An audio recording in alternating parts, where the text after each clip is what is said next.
Акыркы жаңылыктардын алдында кыскача тааныштырабыз. Өрөй учурган окуя. Ошто эркек киши кайненесин өлтүрүп, аялын бычактады деп шектелүүдө.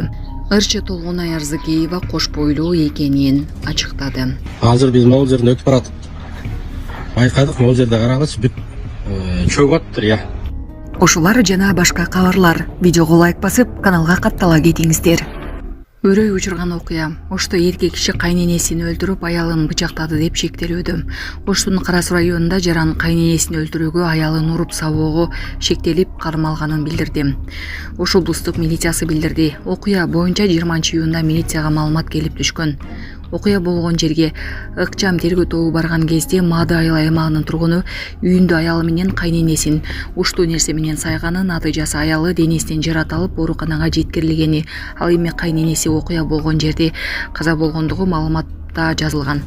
Бул фактта адам өлтүрүү менен кылмыш иши козголуп, ыкчам тергөө амалдары башталды. Кылмышка шектүү катары Кара Суу районунун 34 жаштагы тургуну кармалып, убактылуу кармоочу жайга киргизилген. Ырчы Толгонай Арзыкеева кош бойлуу экенин ачыктады. Ал бул тууралуу кубанычтуу кабарды өзүнүн Instagram баракчасына төмөнкү билдирүү менен жарыялады. Кудайга ыраазымын, анткени ал бизге жолдошум экөөбүзгө бул улуу бакытты берди. Биздин аманатыбыз, биздин наристебиз, биздин сүйүүбүз. Бул сүйүнүчтүү кабар ырчынын күйөрмандарын кубандырып, көптөгөн куттуктоолорду жаратты. Бишкекте жаңы асфальт басылган жолдон уруксатсыз өткөн унаалардын видеосу тарады. Окуянын көөлөрү жолдун жаңы жасалганын эскертип жатса да, унаалардын айдоочулары кайдыгер карап өтүп кетишти. Мал болсо мейли, тебелеп өтүп кетет эле. Бирок бул адамдар малдан айырмасы жок деп калтырган интернет колдонуучулардын бири. Видеодо уруксаты жок өтүп жаткан жол Жаш Гвардия көчөсүнүн бир бөлүгү экенин байкоого болот. Бишкектеги Маликов көчөсүндөгү жаңы ипотекалык үйлөрдүн жашоочулары үйдүн алды чөгүп кеткенине нааразы. Бишкектеги Маликов көчөсүндөгү жаңы ипотекалык үйдүн алды чөгүп кеткен видео тарады. Булак Вести Кежи. Түндүк түштүк жолундагы туннель пайдаланууга дээрлик даяр. Ал эми автожолдун өзүн 2026 жылы ачуу пландалууда. Ассаламу алейкум, урматтуу кыргыз элим. Мен Кубанычбек кызы Кымбат. Мындан алдында сиздерден жардам сурап кайрылган элем. Улум Мухаммад азыр көчөдө 4 жашта. Мындан 3 жыл мурун жол кырсыгынан улам башынан оор жарат алып, баса албай калган. Бизге дагы $5000 ашык каражаты жетпей турууда. Сумма врачтар тарабынан өзгөрүлгөн үчүн сиздерден жардам сурап кайрылдык элек. Мындан операциясына жардам кылып кетиңиздер. Сиздерден суранчы Алланын ыраазычылыгы үчүн. Баланын бир жери ооруса, эненин жүрөгү ооруйт дейт. Ушу балам дагы көптүн катарында басып кетишин каалаймын. Мындан алдында ошончо жардам берип келиңиздер. Берген жардамыңыздарга Аллах таалам ыраазы болсун. Азыркы учурда бизге 5 сом, 10 сом болсо да аябай чоң жардам болууда. Баламдын басуусуна себепкер болуп коюңуздар.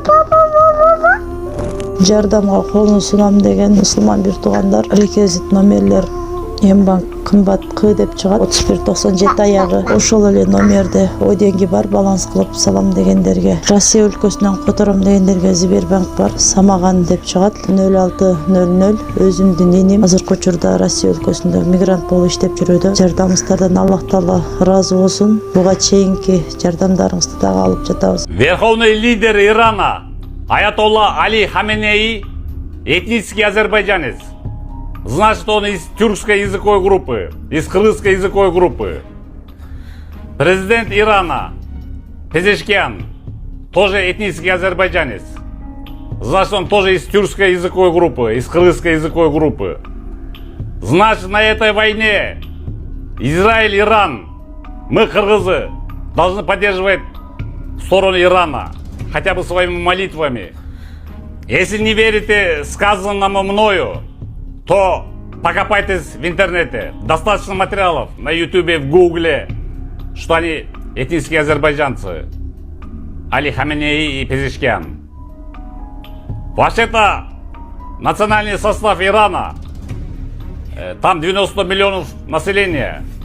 Из них где-то 40% персы, 40% азербайджанцы, 5% курды.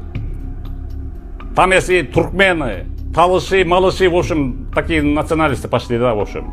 Покопайтесь, не поленитесь, покопайтесь в интернете, в гугле. И об этом еще говорит, что они этнические азербайджанцы. Очень известный иронист, востоковед, какой-то мужик говорил. Я могу вам предоставить видео, если надо будет, если мне не верите. А эту войну-то развязал Израиль. Типа якобы у вас есть ядерное оружие. Прекращайте производство ядерного оружия. Начали бомбить. А как Иран ответил мощно. Мощно ответил. Баллистическими ракетами, гиперзвуковыми ракетами. Пол страны Израиля сейчас лежат в руинах. Там все разрушено. Воют, ноют, визжат, кричат на весь мир. Израильтяне. Так вам и надо. Не надо было начинать. Увидев такую настойчивую решительность со стороны Ирана, даже США испугались. Президент Трамп отложил на 2 недели решение по Ирану. Так что молодцы, иранцы. А мы, кыргызы, должны болеть за Иран в этой войне. Потому что справедливость на их стороне. Не они начинали войну, они просто ответили. Мощно, грубо, жестоко ответили. Там 1000 убитых, десятки тысяч раненых. По масштабам разрушений можно отследить. Хотя и израильское СМИ и правительство скрывает свои потери. Там говорят всего 50 человек, 100 человек. Какой там? Израильтяне, вы на свои разрушения, разрушенные города, груды развалин, домов, посмотрите, какие разрушения принесли ответные иранские удары. В руинах лежат все у вас. Весь интернет пестрит видео и картинкам от вас. Легко даже можно посчитать, сколько там человек там погибло, сколько поранено. Что бы там ни было, раз мы из одной языковой группы, азербайджанцы, тюрки, кыргызы, значит мы из одной группы крови. Так что должны друг за друга болеть. И мы взываем в своих молитвах и дуа о победе Ирана над Израилем. Просим у Аллаха Всемогущего. Аминь.